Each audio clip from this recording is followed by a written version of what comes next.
Good morning students. BSc part first inorganic chemistry में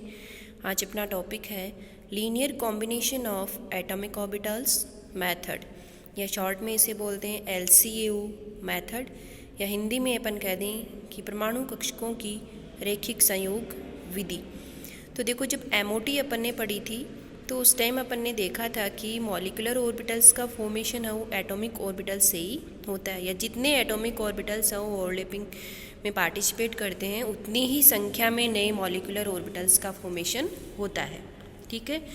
तो देखो, दो परमाणुीय कक्षक एटॉमिक ऑर्बिटल आपस में संयोग करते हैं तो जो मॉलिक्यूलर ऑर्बिटल्स बनते हैं उनका वेव फंक्शन या तरंग फलन उन एटॉमिक ऑर्बिटल्स की वेव फंक्शन के योग या अंतर के बराबर होता है। ये क्या कह रहा है कि जिन एटॉमिक ऑर्बिटल्स के कॉम्बिनेशन से मॉलिक्यूलर ऑर्बिटल्स का फॉर्मेशन होता है तो उन मॉलिक्यूलर ऑर्बिटल्स की जो वेव फंक्शन या तरंग फलन साई की वैल्यू होती है वो उन एटॉमिक ऑर्बिटल्स की साई की वैल्यू के योग या फिर अंतर के बराबर होती है। मानो कि दो एटम है अपने पास ए और बी, और उनके एटॉमिक ऑर्बिटल की वेव फंक्शन है साई ए और साई बी। तो जो मॉलिक्यूलर ऑर्बिटल बनेगा उसके लिए वेव फंक्शन साई की वैल्यू क्या होगी, psi is equal to psi A plus minus psi B. कि मॉलिक्यूलर ऑर्बिटल की जो वेव फंक्शन या तरंग फलन है वो उन एटॉमिक ऑर्बिटल की वेव फंक्शन के योग और अंतर दोनों के बराबर हो सकती है, तभी अपन ने बीच में लिखा है प्लस और माइनस, देखो दोनों साइन। ठीक है, अब देखो ये जो इक्वेशन है यहाँ पर psi is equal to psi A plus minus psi b अपन ने लिखा है। तो इस इक्वेशन में साई ए और साई बी के लीनियर कॉम्बिनेशन से दो मॉलिक्यूलर ऑर्बिटल बनेंगे, एक बॉन्डिंग मॉलिक्यूलर ऑर्बिटल और दूसरे एंटी बॉन्डिंग। बॉन्डिंग को अपन लिखेंगे साई बी और एंटी बॉन्डिंग को लिखेंगे साई स्टार। तो जो बॉन्डिंग मॉलिक्यूलर ऑर्बिटल बनेंगे उनकी वेव फंक्शन तो होगी उन दोनों एटॉमिक ऑर्बिटल की वेव फंक्शन के योग के बराबर, और जो एंटी बॉन्डिंग मॉलिक्यूलर ऑर्बिटल बनेंगे उनकी वेव फंक्शन है वो उन दोनों एटॉमिक ऑर्बिटल की वेव फंक्शन के अंतर के बराबर। देखो अपन ने नीचे इक्वेशन में दे रखा है कि psi bonding is equal to psi A plus psi B, यानी ये बॉन्डिंग मॉलिक्यूलर ऑर्बिटल के लिए है दोनों के योग के बराबर, जबकि एंटी बॉन्डिंग के लिए है psi star is equal to psi A minus psi B. ठीक है, तो जो बॉन्डिंग मॉलिक्यूलर ऑर्बिटल होते हैं साई बी, उनकी जो एनर्जी है वो दोनों एटॉमिक ऑर्बिटल की एनर्जी से कम होती है, इसीलिए स्टेबल होते हैं और दोनों एटॉमिक ऑर्बिटल के बीच में बॉन्ड शो करते हैं। इसे अपन साई बी द्वारा डिनोट करते हैं, और यहाँ पर बी का मतलब क्या है, बॉन्डिंग। ठीक है, देखो जैसे नीचे ये डायग्राम दे रखा है, इस डायग्राम में अपन ने वही दो एटम लिए हैं, एक ए और बी। ए के लिए वेव फंक्शन साई ए, बी के लिए साई बी। तो एक बार तो जो मॉलिक्यूलर ऑर्बिटल बनेंगे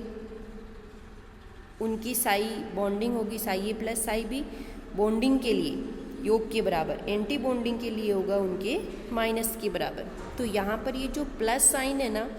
ये इस बात को शो कर रहा है कि दोनों एटॉमिक ऑर्बिटल हैं वो आपस में जुड़ रहे हैं, जबकि एंटी बॉन्डिंग मॉलिक्यूलर ऑर्बिटल में क्या होता है कि इनकी जो एनर्जी है वो दोनों एटॉमिक ऑर्बिटल्स की साई ए और साई बी से क्या होती है, ज़्यादा होती है, इसलिए इसे क्या बोलते हैं, एक्साइटेड स्टेट, और साई स्टार से डिनोट करते हैं।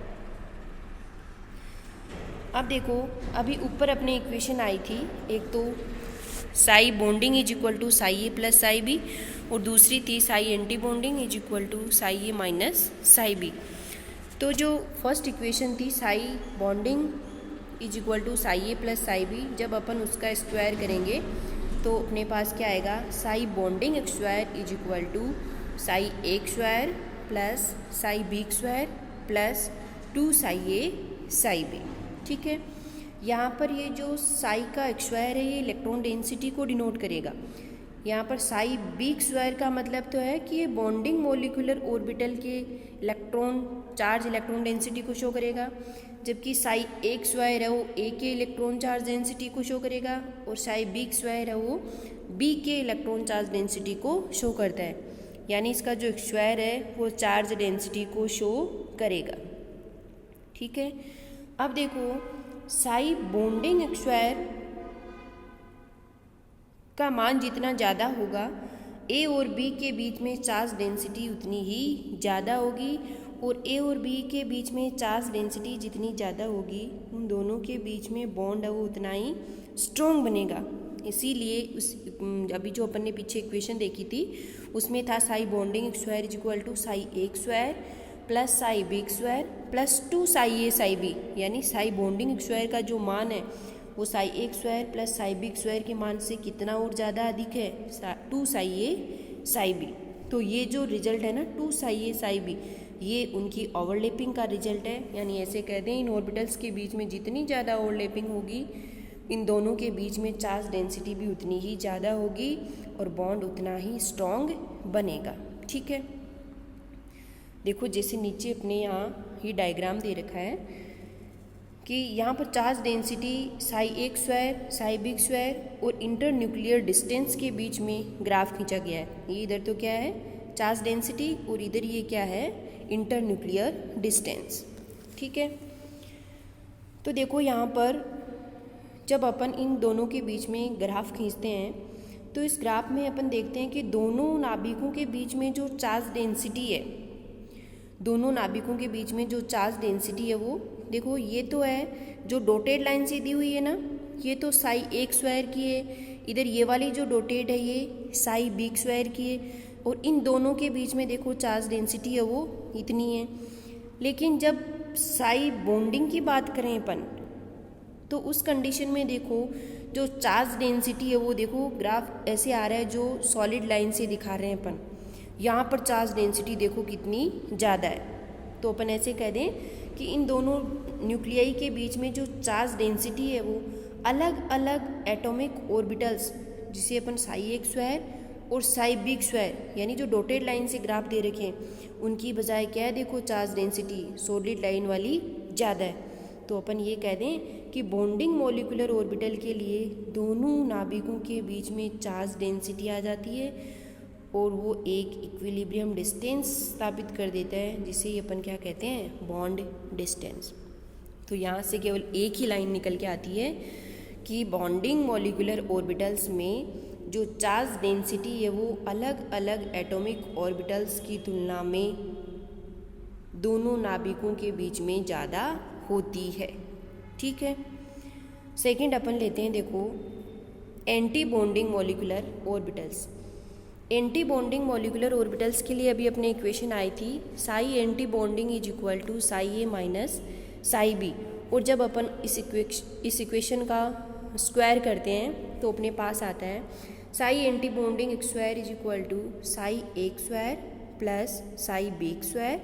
माइनस 2 साई ए साई बी। यानी यहाँ पर जो साई एंटी बॉन्डिंग स्क्वायर है इसकी वैल्यू साई ए square plus psi B square से 2 साई ए साई बी के बराबर क्या है कम है, जबकि बॉन्डिंग में यहाँ प्लस का साइन था यानी वहाँ पर 2 साई ए साई बी के बराबर ज़्यादा थी। ठीक है, तो देखो यहाँ पर अपन ऐसे कह दें कि मॉलिक्यूलर ऑर्बिटल्स के जो दोनों न्यूक्लियाई के बीच इलेक्ट्रॉन डेंसिटी है वो अलग अलग एटम्स की इलेक्ट्रॉन डेंसिटी से क्या है कम है। देखो जैसे यहाँ पर ये जो डॉटेड लाइन दे रखी है ये तो दोनों एटॉमिक ऑर्बिटल के लिए, ये तो ए के लिए